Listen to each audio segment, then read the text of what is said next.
Kamusta anak mo? Ayun, naiintindihan daw lang naman niya kung bakit natin kailangan maghiwalay.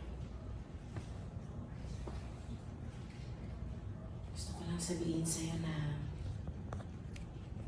hindi ko ginustong maghiwalay tayo. Pero matagal na pala na handa kang iwan kami.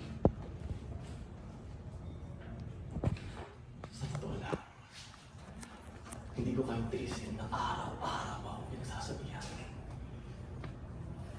Hindi naman bakit hindi ko kaya kumita ng malaki. Ay ibig sabihin, hindi ako pwede maging tatay ng pamilya niyo.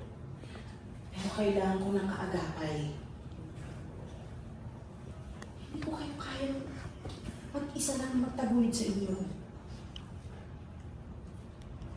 Tsaka kung magkakabalikan ka tayo at magsasama ka tayo, pare-pareho lang natin mag-disappoint ang isa't isa. I'm sorry. Hingin sa labas, oh! Sorry, Dad.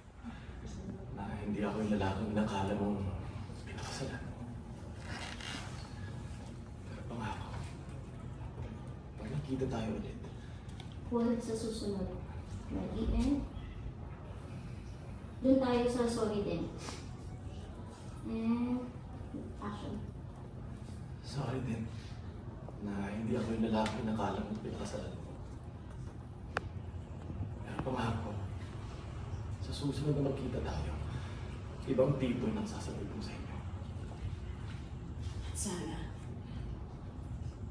ibang Sandra na rin ang makakaroon.